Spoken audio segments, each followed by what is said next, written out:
Hail and Meshes adventurers! If you're new to Baldur's Gate and never played D&D, you definitely will be overwhelmed with options and possibilities when leveling and have questions like, should I multiclass?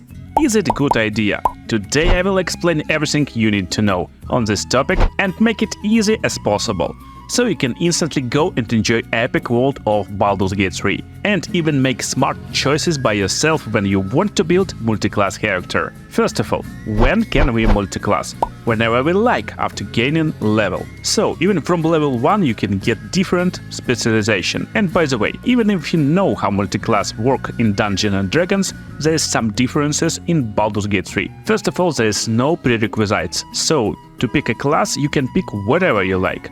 Now important question, should I multiclass? Generally no, every single class works like Swiss watch and have everything it needs. But multiclass can sometimes give you different tools that is not possible with single class. So, now second question that needs answer. When should I multiclass? So you should multiclass if you want to fix some pain points in your character. Maybe it's poor armor class, because you don't have armor proficiency. Maybe it's not enough attacks in one turn, or need for new spells. And one more important question. When to begin multiclass? Most important thing to keep in mind is power spikes. In Baldur's Gate, max level is 12, and it's character level, but classes got separate levels. While you're gaining levels in different classes, you can distribute them only by leveling character. So for example, if you want 2 levels in different classes, max you can get is 6 different classes. It will be 2-2-2, 2-2-2 distribution. You can start looking to become multiclass early, but there's few points to keep in mind. Biggest power spike comes at level 5. There's most powerful stuff like extra attack for fighter classes and level 3 spells for mages. Game of course balanced in mind with this power spike. And if you take multiclass early, you will probably be weak at this mid-game point. And if you want to make too much multiclasses, you can lose on important feats that unlocks on level 4. And many classes got subclass selections that gives cool features on level 3. So, it sounds hard? Don't worry, everything will be settled in a minute. Because last question you probably have right now, how many levels should I take in classes? It will of course depend on your build, and there's no right answer. But here's most common approaches. Class deep. That's when you take only 1 or 2 levels in a class. It will be mostly not for spells or cantrips, but just for some proficiency. Good examples could be deep in Wizard to gain ability to read spells from scrolls, deep in Barbarian to be able to rage, or into Cleric just for armor and shield proficiency. Let's instantly talk about sacrifices we take. It will depend on your main class too. Most commonly 1 level deep will only take away from your final feat. So if you're thinking that you need armor proficiency and you want to take it from feat, then Cleric deep won't take away too much. Same goes for 1 level deep into Wizard when you're playing Sorcerer. Sorcerer got limited spell options, and on 12th level he can get only 2 additional spells, and with just 1 level of Wizard you can learn every spell in the game. But keep in mind, when you're learning spells from Wizard, they will benefit from intelligence instead of charisma. But if you decide to make 2 level deep, then you will lose on level 6 spell slot entirely, that unlocks will class level 11. And with most classes 2 level deep won't be good choice. But if you go for 2 levels in a fighter, for example, you'll unlock extra action, and this means you could cast a lot more spells in one turn.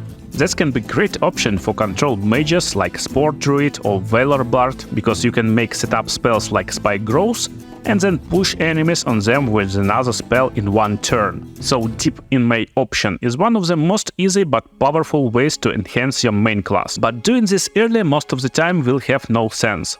While there are some reasonable builds with alternate patterns in D&D, with our limited 12 levels in Baldur's Gate 3, we need to consider breakpoints as our point of changing classes. This will be class-specific points where you could get awesome features that you can use with other classes. I hope now you have great idea of how multi-classes works and why we need them sometime. But I guess you're still curious, what is best breaking points for different classes? So let's analyze them all. Because I'm Spot the King. My Starchland farm always try to produce most useful and easy to understand content. so feel free to drop a like and let's go. I'll rate each multiclass option and explain why pick can be good up to level 5 or 6, because after that most of the time it's not multiclass pick, but real investment. And considering information before, most common multiclass build distributions will be 8-4 to prioritize feats and don't miss them. Can be played as 4-4-4, but you lose level 5 power spike. 8-3-1. It's nice option if your feat of choice some proficiency in armor. 8-2-2 if you want to just add benefits from some particular classes to your main. 6-6 for balanced hybrid which will unlock subclass potentials. 7-5 same, but we're focusing a little bit more on one class and getting power spike from another. Can be useful when you want some additional spells from your spellcaster classes or something like this. 5-5-2 my favorite. You'll get 2 power spikes and some benefits from another class. 6-4-2 get 1 power spike, feat from booth, and some benefits from third. Can be an option. So let's rank all classes with weak, good, strong, and discuss options. Barbarian. Great choice to dip if you're martial class. Breakpoints. First level. Strong one. Dip into barb for rage and unarmored defense. Good if you're not planning to play with the armor. Second level. Strong.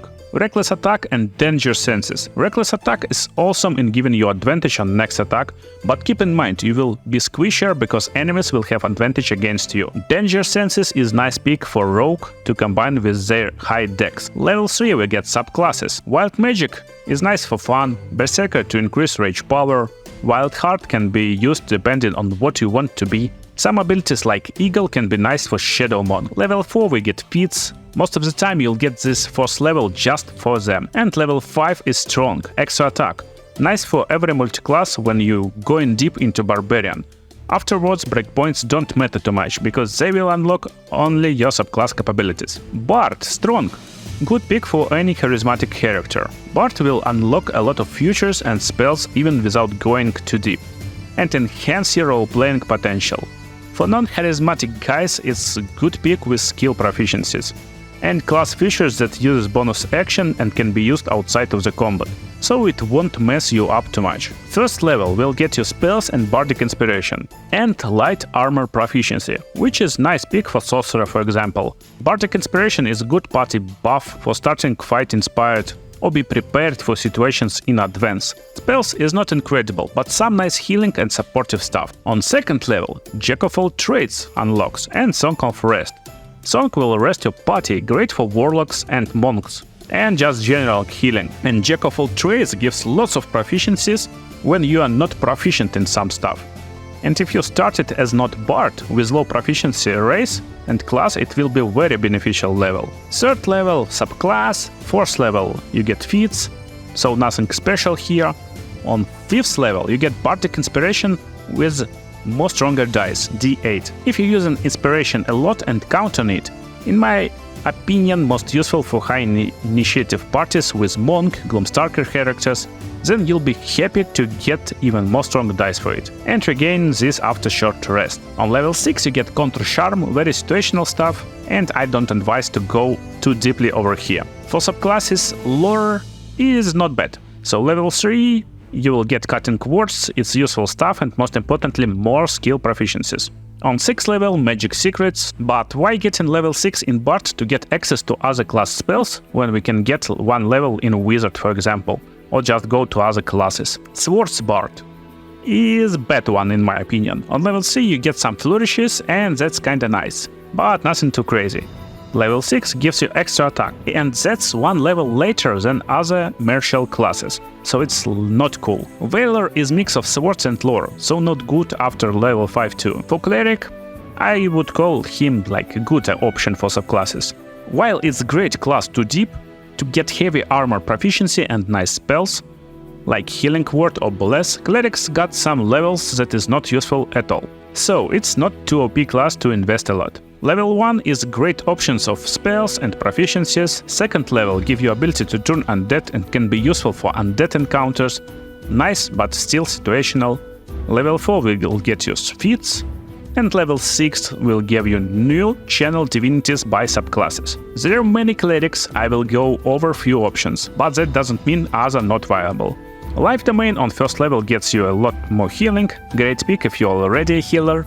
Level 3 is nice healing, always prepare spells for free, and additionally you're getting Revivify on later levels, and on level 6 you're getting Blessed Healer. Now you heal yourself when healing others, so it's like really great pick if you're already a healer. Light Domain, cool to be if you need some more casting power. Druids with weaker spells will like it, because as you know Druids uses Wisdom for casting too. And that's one more thing that you need to consider when you're trying in other classes, what is like your main attributes. So War Domain, few levels, gives a lot of proficiencies and actions like Guided Strike to never miss. Solid choice for frontline classes. If you invest until 6, you can inspire more strong allies nearby. So if you want to go into more support-like role, then some more levels in War Domain is nice. Tempest Cleric, only 2 levels to make your Chandra or Lighting spells hit for max damage. Sounds nice. Afterwards, you'll get these spells, but better get them from other classes. Druid, weak option. This class is not good for multiclassing, because too many cool options unlock later in the game, and most of them scale with Druid level, not your character level, and it's kind of most common thing when you're multiclassing.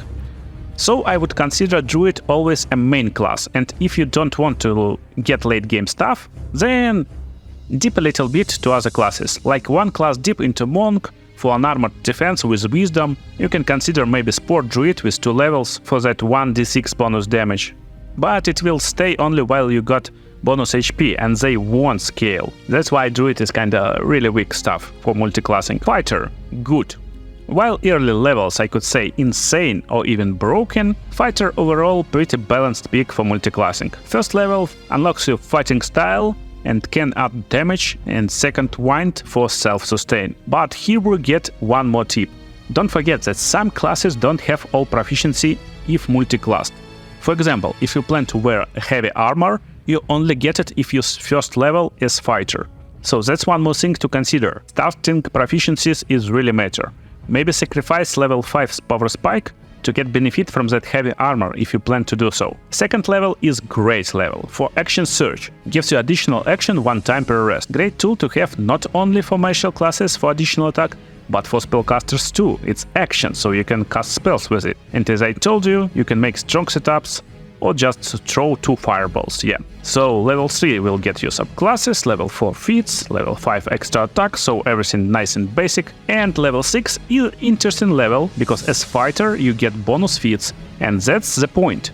Level 6 in fighter and 4 too in other classes can be nice pick if you want not to miss feats. Battle Master, nice subclass. Variety of maneuvers for every martial class, no matter what weapon you're using. Champion, improved critical, why not? Eldritch Knight gets additional magic, so it's not worth of multiclassing in my opinion, only if you consider him as your main and get 4-5 points in Sorc or Wizard. And don't forget that Sorc and Wizard got different main casting attributes, so as Eldritch Knight. And main casting for Eldritch Knight is Intelligence, that's why it's nice to be mixed with Wizard for Monk, weak.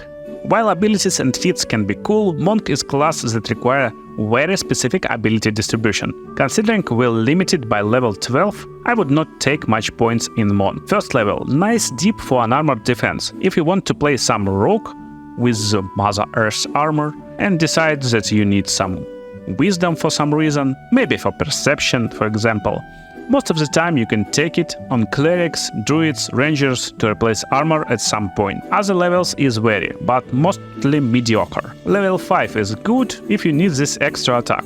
And Stunning Strike, useful for all classes above. For subclasses, Open Hand and 4 elements is too dependent on later levels. So I would say best subclass for diving is Way of the Shadows. Best pick for high wisdom, rogue, ranger. Investing just 3 levels unlocks a lot of stealthy magic, 5 levels gives Cloak of Shadows, and level 6 is Insane Shadow Step. It's teleport that gives opportunity attack, advantage on attacks. Paladin, strong. First level is mediocre level, with spells that depend on class level. Proficiencies is almost same as fighter, so unless you want to go into 2 paladin levels early on, better get fighter, level 2. Some spells, fighting style and smite. Divine smite is crazy damage multiplier.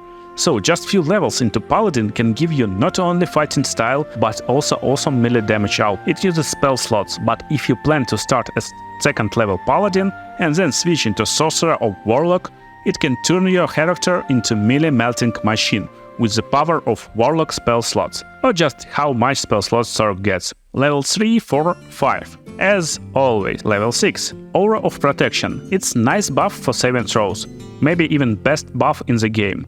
Always nice to have Paladin 6 in a party, but is it worth it? Not always. Good subclass can be Devotion, for Sacred Weapon at level 3. It gives you a good hit chance. Ranger. Situational. Proficiency is not great. Skills and spells either. Most of the time you'll get 5 rangers for additional attack, and it will be mostly in Gloomstalker class. To get that one more at the start of the fight. Hunter can be picked for some damage, and basically that's it. Get 3 for subclass features or 5 for extra attack. Rogue. Great. Many skill proficiencies. Sneak attack is nice damage increase. While it scales with the rogue levels, it gives more dice on reasonable break points, so it's okay. Level 2. Dash, hide, disengage with bonus action. Almost everyone will be happy. Barbarians will happy dash into fight and use all attacks, while mages disengage and cast spells instead of skipping turn. Level 3 gives you your subclasses, level 4 fits, and level 5 gives you Uncanny Dodge. It could be cool for every class, it just halves damage you take. Arcane Trickster. Too beneficial from later stages and from ability scores. I don't recommend it as subclass. Assassin is good pick. Gaining advantage against targets who not used turn yet can be beneficial for many class, and any attack against surprise enemy is crit, so this can be very nice when you pick in half-orc race, for example. Paladins, fighters and many others will like it too. And yeah, even mages doing attack rolls when they doing some magic, so you can crit with your magic when you pick in Assassin. Chief is nice pick, you'll get 2 bonus actions. I use it as Sorcerer to cast 2 spells in 1 turn. A nice addition to that bonus action dash anyway. Sorcerer, great. Okay, there's lots of spells and subclasses. I don't want to go into deep in these classes, because there are many options. But for Sorcerer we can have cool benefits from our regions, like additional defense and many cantrips. Metamagic is coolest feature, you can cast spells as bonus actions, and many other features. Warlock is great pick, and while it can be good subclass for Sorcerer, Warlock is nice deep for any martial charisma class. From 1st level you'll get only 1 spell slot, so it's not a big deal, better dip deeper. 2nd level we'll get 2nd spell slot and Eldritch Invocations. So, 2 spell slots that recharge on short rest, and our cantrip got a lot of utility and damage. Great place to be. Level 3 unlocks Pact Boon. There's 3 pacts, and I would say most useful will be Pact of the Blade, and then reaching level 5 for extra attack if you picked this pact, with additional invocation. So I would say if you pick in Warlock, just go for 2 levels, or go for Pact Boon and get 5 levels of Warlock. Wizard can be good, but only while specific conditions met.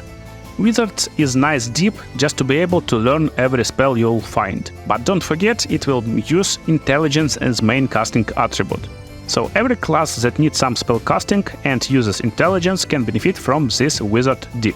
But going more than 2 levels for choosing your school for discount on spells, it's not a great idea. While solo class wizard's good, trying to sneak more than 2 and less than 6, for example, is not good. And levels 3 and 4 is not great either. And if you think you're not ready to design multi-class builds yourself, check inspiration from my video on the screen right now. There's 3 multi-classes that I recommend for your playthrough that you can use as your main class or on your companion.